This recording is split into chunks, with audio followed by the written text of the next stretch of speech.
Etrian Odyssey II is a dungeon crawler RPG from Atlus, and much like the first game, this one will have you ripping out your hair with the sheer difficulty of the depths of the dungeons.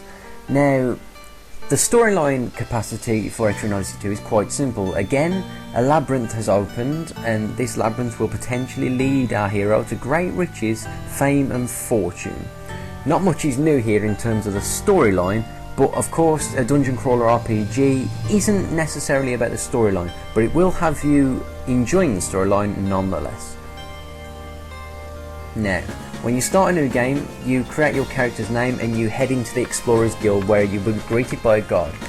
You enter your guild name for starters, and from there you will be asked to add people into your guild. So what you want to do is create your guild members. Now, there are an array of classes to choose from, all with their own unique skills and abilities, and later on in the game you'll even be able to unlock certain other categories.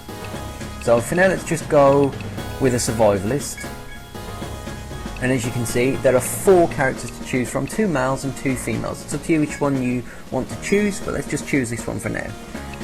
So you want to register your name, register the party member, and if you try to leave, the guy will not let you leave, so you need to add the individual to your party. Now, don't forget guys, you can keep up to 6 people in your party at all times, and it's certainly not recommended to go with any less than 6. Use an array of characters from the classes, make sure that you've got healers, damage dealers, and of course people to tank the damage. The golden trio that will make this game and every other dungeon crawler a success. As you can see on the hub, you've got a lot of things that you can go to. In the inn, you can save your game and you can restore your hit points if you don't want to use your potions. You've got an array of other things here. The shop is particularly special because unlike the other shop in the game, in the first Etrian Odyssey, you can also buy things from this one. The more things that you sell from the dungeon, the more you'll get back from the shop.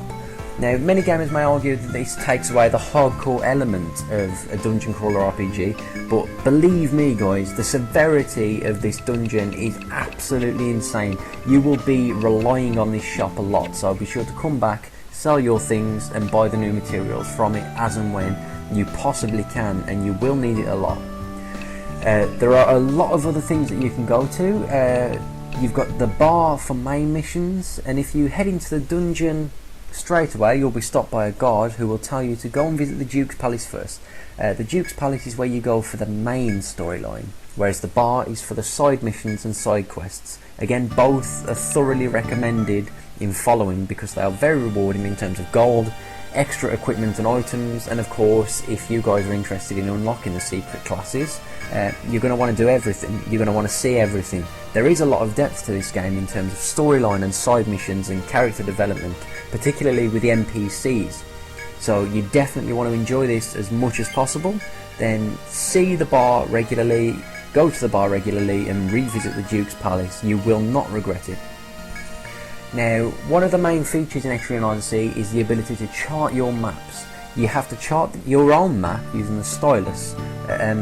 When you get into the dungeon, you'll see exactly what I mean. Right now, it's somewhat confusing to look at. There are a lot of symbols, and you may be wondering what to use these symbols for. Well, everything is explained, guys. All you need to do now is head back into the entrance. Notice there, the guard will no longer be here this time around, but when you take a few steps into the dungeon, you'll be greeted by the guard. Now, this guard will give you a brief tutorial on how to use the minimap, but of course it's all down to trial and error. He will give you a brief explanation, guys, but you don't really need it. It's all common sense. Basically, you double tap the map, the minimap, the squares that you want to enter. You can move around on a larger screen, and you can use your stylus to literally draw your map square by square by square by square. And when you find a dead end, chart it off so you don't run into that dead end again, wander into that dead end again, should I say. And if you find a trap, note the trap. If you find some treasure, note the treasure. If this area is particularly overcrawling with monsters, then be sure to mark that down too. Monsters in Etrian Odyssey II have a tendency to completely ravage you with little to no warning whatsoever, and as battles are random, you may find yourself dying a lot more than you would like to.